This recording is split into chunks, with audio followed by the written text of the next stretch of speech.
الحمد للہ وکفا وسلام علی عبادہ الذین اصطفیٰ اما بعد فاعوذ باللہ من الشیطان الرجیم بسم اللہ الرحمن الرحیم یا ایہا الذین آمنوا کتب علیکم الصیام کما کتب علی الذین من قبلکم لعلکم تتقون صدق اللہ العظیم اللہم صلی علی سیدنا محمد وعلی آل سیدنا محمد وبارک وسلم جزا اللہ تعالی عنا محمد ما هو اہلہ اللہم صلی علی محمد فی اول کلامنا اللہم صلی علی محمد فی اوسط کلامنا اللہم صلی علی محمد فی آخر کلامنا۔ میرے بھائی اور دوستو، شریعت کے احکام میں سے ایک روزہ ہے جو سال میں ایک مہینہ اللہ تعالیٰ فرماتے ہیں۔ یہ بہانہ ہے بخشش کا، ظاہری طور پر چھوٹی سی تکلیف ہے، اور شریعت میں ہر تکلیف پر اللہ اجر دیتے ہیں، ثواب دیتے ہیں، بھلائی عطا فرماتے ہیں، اچھائی عطا فرماتے ہیں۔ بعض تکلیفوں پر اللہ جنت دیتے ہیں، بعض تکلیفوں پر اللہ دنیا عطا فرما دیتے ہیں، بعض تکلیفوں پر اللہ عہدے اور منصب عطا فرما دیتے ہیں۔ کوئی تکلیف ایسی نہیں ہے ما اصاب من مصیبت، کوئی مصیبت ایسی نہیں، کوئی تکلیف ایسی نہیں جس کا بدلہ صلہ کوئی بڑا اللہ نہ دے رہے ہوں، ایسا نہیں۔ جیسے کئی دفعہ عرض کیا کہ حضرت یوسف علیہ السلام کو سگے بھائیوں نے کنویں میں ڈالا، کیا یہ ممکن ہے؟ اللہ نے جس کو نبی بنانا ہو، آنے والے وقت میں اعلان ہونا ہو کہ یہ نبی ہے، اور سگے بھائیوں کو ہاتھوں میں وہ کنویں میں ڈال جائے، کیا یہ ممکن ہے؟ اللہ ہاتھ توڑ دیتا۔ اللہ زمین کو حکم دیتا ہے ان بھائیوں کو دفن کر دے۔ جو رب قارون کو دھنسا سکتا ہے، اس کی آرمی کو دھنسا سکتا ہے، اس رب کے لیے کیا مشکل ہے؟ ان بھائیوں کو کہ جو نبی کو کنویں میں ڈال رہے ہیں، ان کو دھنسا دینا کیا مشکل تھا؟ کوئی مشکل نہیں تھا۔ لیکن اللہ کی سنت ہے کہ تکلیف دیتے ہیں، پھر بڑا اجر دیتے ہیں، بڑا صلہ دیتے ہیں، اور بڑا انعام دیتے ہیں، اور ہر ایک کے ساتھ ہے، صرف نبی کے ساتھ خاص نہیں، ہر مسلمان کے ساتھ ہے۔ کانٹا بھی چبھتے ہیں اللہ اس پر بھی بدلہ دیتے ہیں۔ تو یہ کیسے ممکن ہے سارا دن بھوکا پیاسا مرے مسلمان اور اس کا بدلہ کوئی نہ ہو؟ یہ ممکن ہی نہیں ہے، یہ ممکن ہی نہیں ہے۔ سب سے زیادہ بھوک تکلیف ہمارے نبی کریم صلی اللہ علیہ وسلم نے برداشت فرمائی، سب سے زیادہ۔ تو بدلہ کیا دیا؟ سردار بنایا انبیاء کا، جنت کا وارث اور مالک بنایا، اور دنیا و ما فیہا کا دلہا بنایا، اور اولین آخرین کا امام بنا دیا۔ یہ اس تکلیفوں کا بدلہ دیا اللہ نے جو میرے نبی نے برداشت فرمائی۔ تو کوئی بھی تکلیف مسلمان کو ایسا نہیں ہے، چاہے بھوک ہو یا پیاس ہو، جس کا بدلہ اللہ بڑا نہ دیتے ہوں، یہ ممکن ہی نہیں ہے۔ تو حضرت یوسف علیہ السلام کنویں میں ڈالا، اب کنویں میں ڈل گئے، تکلیف ہے، پریشانی ہے، مصیبت ہے، یہ کوئی آسان نہیں ہے کنویں میں ڈلنا، اور بچہ ہے، معصوم بچہ ہے، کتنا چیخا ہوگا، کتنا روئے ہوں گے، سگے بھائی کنویں میں ڈال رہے ہیں۔ اورنگزیب عالمگیر کے دور میں ایک راجہ، جیسے ایک ضلع کا یا ایک صوبے کا حکمران تھا ہندو، وہ مر گیا تو اس کے بیٹے کو حکمران بنانا تھا۔ اوپر مسلمانوں کی سلطنت تھی، مغلیہ سلطنت، کئی سو سال رہی۔ اب اس کو لایا گیا، اورنگزیب عالمگیر نے حکم دیا، اس کے بیٹے کو لایا، وہ بیٹا چھوٹا سا، اس وقت یہ تالاب پر تھے اورنگزیب عالمگیر، اور اس کو لایا گیا، اس راجہ کے بیٹے کو، جو راجہ فوت ہو گیا، سلطنت کو حکمران بنانا ہے۔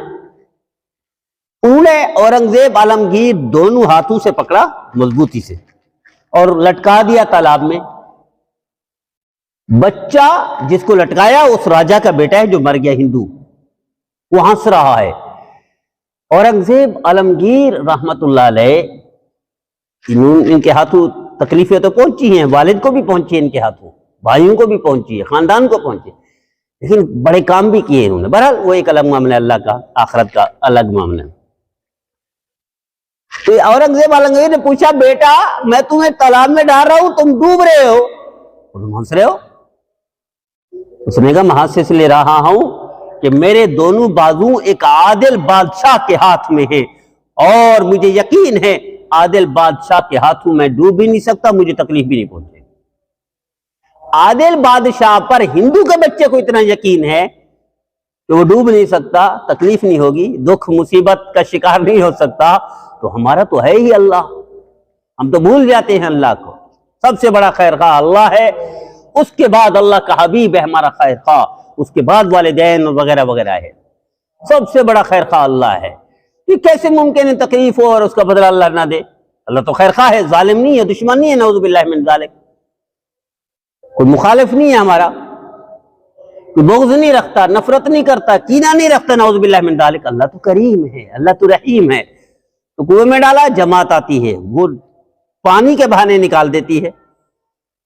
اب خوبصورت سا بچہ وہ خوش ہو گئے، چلو یہ غلام بنے گا، بیچیں گے، کچھ پیسے مل جائیں گے، اور واقعی ایسا کیا۔ اور یہ تھے کہاں؟ یہ تھے یمن کے بارڈر پر، یروشلم اور یمن اس کا بارڈر۔ اور یہ جماعت کہاں جا رہی تھی؟ یہ افریقہ جا رہی تھی، افریقہ جا رہی ہے جماعت۔ وہاں پہنچی، وہاں تجارتی کام تھا ان کا، تجارتی قافلہ تھا یہ، وہاں بک گئے، اور جہاں بکے وہ بادشاہ کا گھر ہے، اس کی اہلیہ، وہ لمبا قصہ ہے۔ اب وہ فتنہ ایسا مچا کہ اہلیہ بالکل دیوانی ہو گئی، یہاں تک الزام لگ گیا، نعوذ باللہ من ذالک۔ اب جیل چلے گئے، پہلے کنواں، پھر بکنا، پھر زنا کا الزام، پھر جیل، یہ 4 مصیبتیں تھی، یاد رکھیے گا۔ اور اٹھے کہاں؟ یمن کا بارڈر، یہ پٹی عرب پٹی، اور گئے کہاں؟ افریقہ کے ملک مصر میں۔ وہاں سے اللہ نے ان کا ایک صفت کو نمایاں فرمایا، خوابوں کی تعبیر، وہ بادشاہ تک پہنچتی ہے، بادشاہ نکال کر ان کو وزیر خزانہ بناتا ہے، پھر بادشاہ مرتا ہے تو بادشاہ بن جاتے ہیں۔ تو یہ جو تکلیفیں تھی اللہ نے جو بتایا ہمیں، یہ ہمارے لیے ہے کہ دیکھو میں جو تکلیفیں دیتا ہوں نا، کنویں میں ڈلنا، بکنا، الزام لگنا، جیل میں جانا، یہ تکلیفیں تمہارے لیے تکلیفیں نہیں ہوتی، تمہیں تکلیفیں نظر آتی ہیں، ورنہ اس کے بدلے میں نے کوئی بڑا انعام دینا ہے، تمہیں بڑا صلہ دینا ہے، بڑا بدلہ دینا ہے، بڑی جزا دینی ہے، یہ سمجھو۔ اس لیے پیغام دیا قرآن میں اس طرح کی قصے سنا کر اللہ نے۔ تو اب بادشاہ بن گئے، ہمیں یہ تکلیف دیتے ہیں اللہ، بھوک، پیاس وغیرہ وغیرہ، تو کیوں؟ کیا اللہ ظالم ہے؟ نعوذ باللہ، نہیں۔ اللہ کوئی دشمن ہے ہمارا؟ نہیں۔ پھر کیوں بھوکا مارتے ہیں؟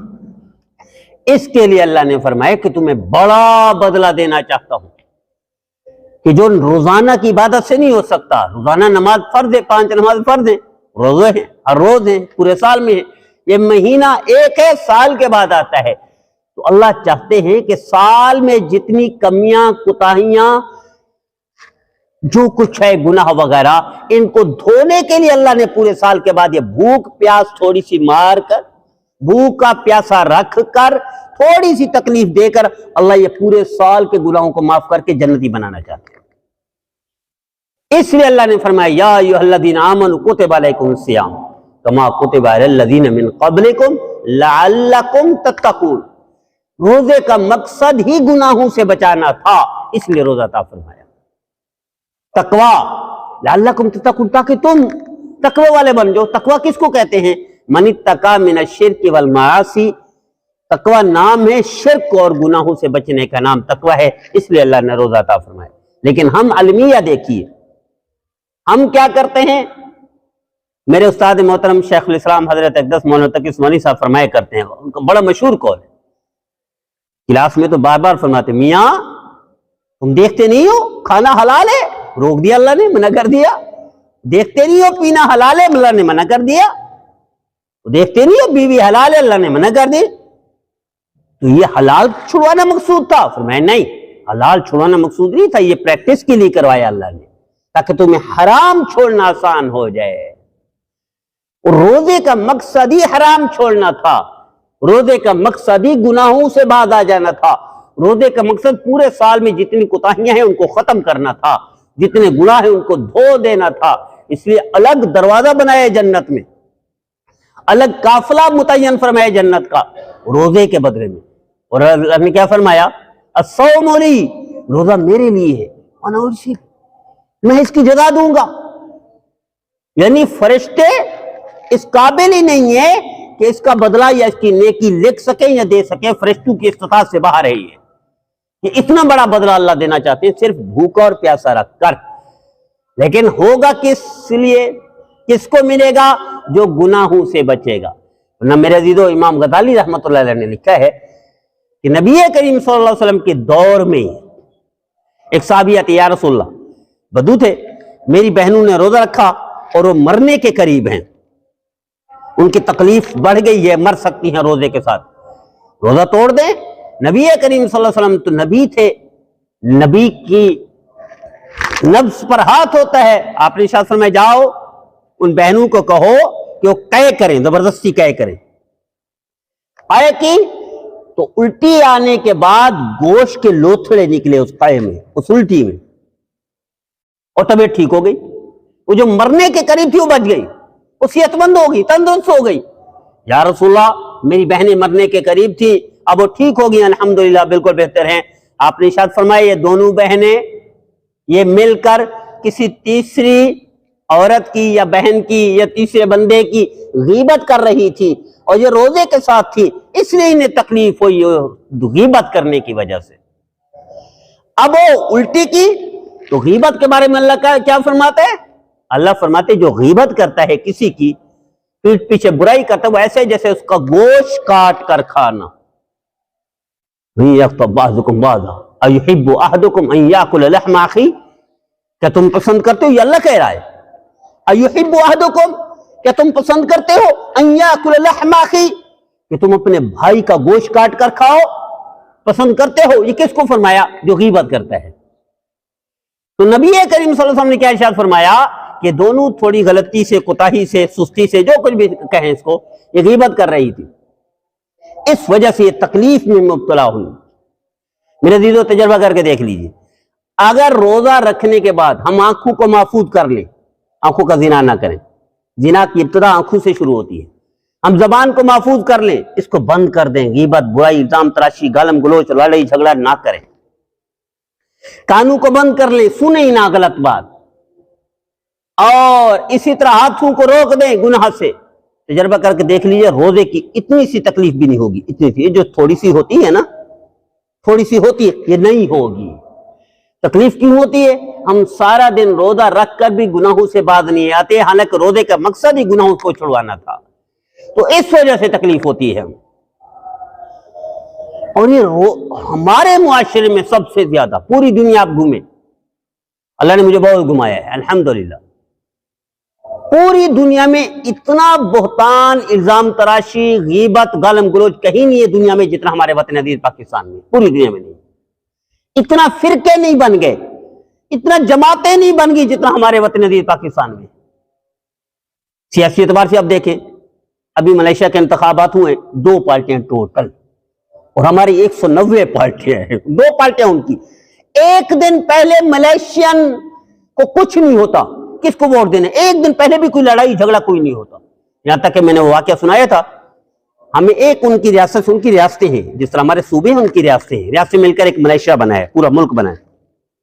ایک ریاست سے ہم جا رہے تھے، دوسری ریاست میں پروگرام تھا، تو ایک گاڑی سلو ہی، اس کے پیچھے گاڑی لگی، وہاں ساری جو ان کی روڈیں ہیں ایسے جیسے ہمارا موٹر وے، اس طرح کی شاندار روڈیں ہیں. سارا ملیشیا ایسے ہے جیسے ہمارا کشمیر یا ہمارے مری، ایسا ہی ہے.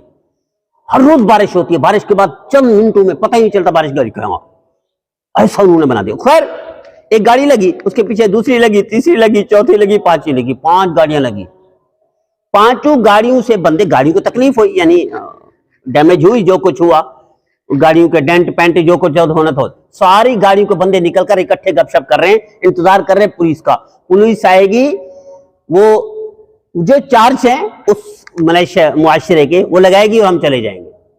نہ لڑائی، نہ جھگڑا، نہ گالم گلوچ، نہ غصہ. ہمارے ہاں تو ہارن دینا پر بھی ہم تو میں پر آ جاتے ہیں. ہمارے ہاں تو مارکیٹ میں چلتے چلتے آگوں کر دیتے ہیں.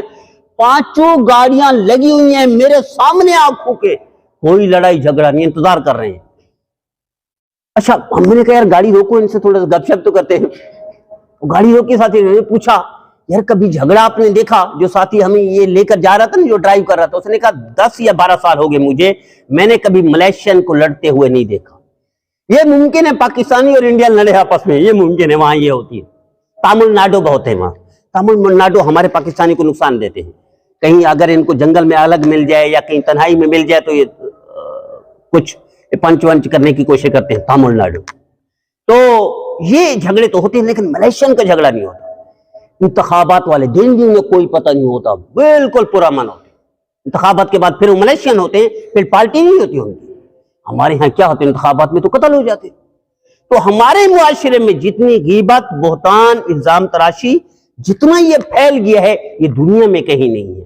تو میرے عزیزو، یہ اللہ نے یہ جو رمضان عطا فرمایا، یہ اسی کے لیے یہ تھرمامیٹر ہے کہ دیکھیں رمضان کا روزہ کس کا قبول ہوگا، کس کو بخشش ملے گی. لاکھوں لوگوں کی بخشش ہوتی ہے، لاکھوں لوگوں کی. ان میں بخشش سب کی ہوتی ہے، مسلمانوں کی، لیکن جو محروم ہے کون ہے؟ والدین کا نافرمان. اللہ کہتا ہے کھڈے میں ڈال دو، کوئی بخشش نہیں. جس کے دل میں کینہ بغض ہے کسی مسلمان کے لیے، اللہ کہتا ہے اٹھا کے کھڈے میں ڈال دو، کوئی بخشش نہیں. شراب مسلسل پیتا ہے، ڈھٹائی سے پیتا ہے، توبہ نہیں کرتا، اللہ کہتا ہے کھڈے میں ڈال دو، کوئی ضرورت نہیں. قاتل ہے اور وہ نہیں کرتا، اپنا جرم تسلیم نہیں کرتا، غلطی تسلیم نہیں کرتا، معافی نہیں مانگتا یا ان کو بدلہ نہیں دیتا، اللہ کہتا ہے کھڈے میں ڈال دو، کوئی ضرورت نہیں اس کی. تو کچھ لوگ ہیں جن کی بخشش نہیں ہوتی، اور ہمارے معاشرے میں سب سے بڑا المیہ کینہ بغض ہے.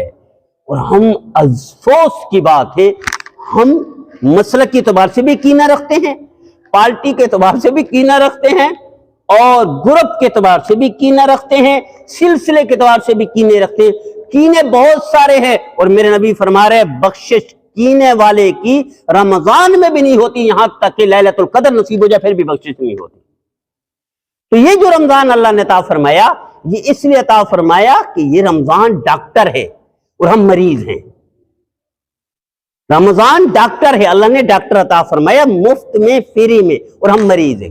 ہم سب کا علاج کرنے آتا ہے رمضان. اگر رمضان میں علاج نہ ہو سکا تو میرے نبی آپ تشریف فرما ہوئے، یہاں سے فرمایا آمین، یہاں سے یہاں تشریف فرما آمین، یہاں سے یہاں تشریف فرمائے. آپ نے دیکھا ابھی تو صدر زمین اوپر آ رہی ہے دن بدن، تو میرے نبی کا وہ جو تھا نا وہ چھپ رہا ہے ایسا ایسا.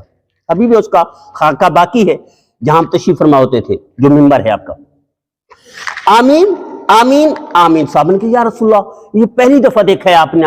آپ نے ارشاد فرمایا جبرائیل آیا تھا تو اس نے کہا یا رسول اللہ جس کو بڑھاپے میں ماں باپ ملے، یعنی ماں باپ بڑھاپے میں ہو اور نوجوان ہو، بخشش نہ کروا سکے، ملعون ہے، ولعنت ہے. آپ نے ارشاد فرمایا آمین. یا رسول اللہ والدین کے لیے فرمایا. اس کے بعد فرمایا رمضان پائے اور بخشش نہ کرا سکے، لعنت ہے اس پر، وہ ملعون ہے، وہ مرحوم ہے. آپ نے فرمایا آمین. نبی آمین کہہ رہا ہے اور بد دعا جبرائیل دے رہا ہے. یہ اتنا بڑا نقصان ہے جس کی تلافی ممکن نہیں ہے اگر ہم توبہ نہ کر سکے تو. ممکن ہی نہیں ہے تلافی. نبی کی آمین کہہ دینا یہ جہنمی کا سرٹیفکیٹ ہو جانا ہے.